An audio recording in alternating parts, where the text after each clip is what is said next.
आत्मीय भाइयों, सादर प्रणाम। भाइयों बहनों, आज हम ऐसे प्रसंग पर चर्चा करेंगे जिसमें पाप और पुण्य की परिभाषाएं चित्रगुप्त की नज़र में क्या हो सकती है। श्रीमद् पावन प्रज्ञा पुराण में युग ऋषि परम पूज्य गुरुदेव प्रज्ञा पुराण के भाग 3 में एक प्यारी कथा लिखते हैं। चित्रगुप्त अपनी पोती के पृष्ठों को पलट रहे थे।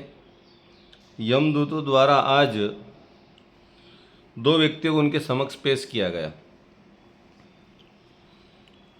यमदूतों ने प्रथम व्यक्ति का परिचय कराते हुए कहा, ये नगर सेठ है, इनके पास धन की कोई कमी नहीं, इन्हें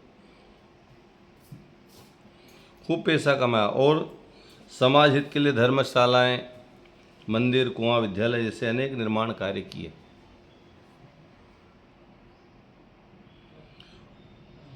और दूसरे व्यक्ति का परिचय कराया कि महाराज ये व्यक्ति बहुत गरीब है, जिसके लिए 2 समय का भोजन जुटाना भी असंभव सा था, मुश्किल था। एक दिन जब ये भोजन कर रहा था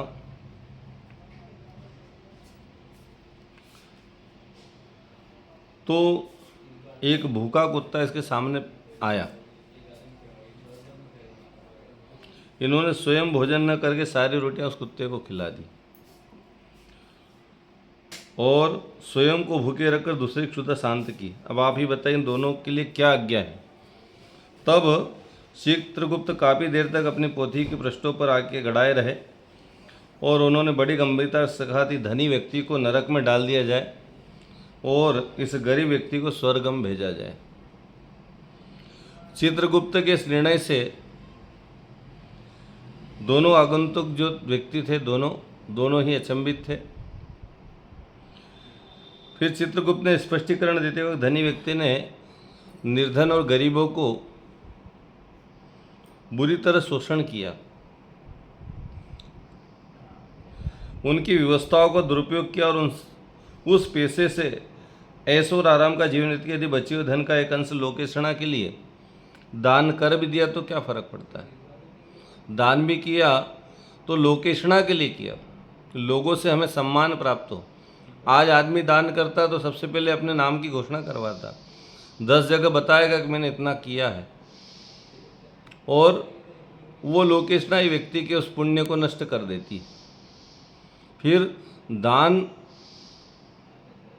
ईमानदारी की कमाई का हो, मेहनत और पुरुषार्थ से किया हो, किसी के दिल को दुखाकर कमाया गया, कई दीन दुखियों से शोषित किया गया धन यदि हम उपयोग करेंगे तो उसका दान भी करते तो कोई फर्क नहीं पड़ता है, उसका कोई पुण्य प्राप्त नहीं होता। इसलिए कहा गया है कि अपनी कमाई का एक अंश सत्कार्यों में दान करें, पर कमाई भी हमारी ईमानदारी को। परम पूज्य गुरुदेव के 4 सूत्र हैं, ईमानदारी, जिम्मेदारी, बहादुरी, समझदारी। तो दान अच्छे कार्यों के लिए करना अच्छी बात है, लेकिन दान का पैसा भी अच्छा ही होना चाहिए, मेहनत की कमाई का होना चाहिए, सत्पात्रों के देना आवश्यक है, लेकिन धन भी सत्कर्म वाला हो, सत्कर्म लगने वाला हो। और यशगान के लिए दान न करें।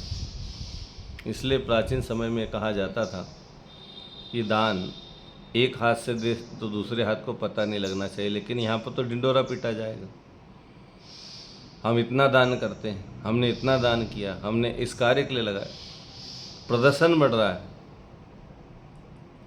इसलिए दान,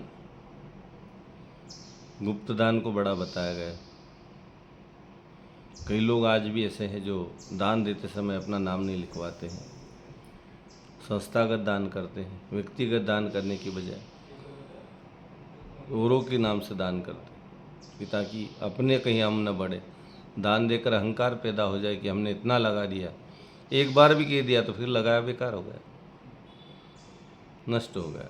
इसलिए दान भी जब दें तो सोच समझ के चित्रगुप्त ने समझाया।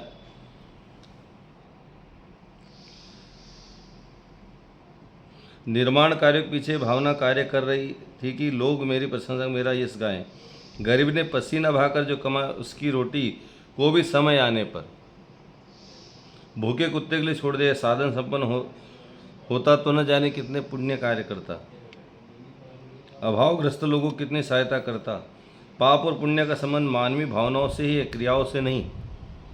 अतः मेरे द्वारा पूर्व में जो निर्णय दिया गया कि नगर सेठ को नरक में डाल दिया जाए और इस गरीब व्यक्ति को स्वर्ग में भेजा जाए, वो सही है।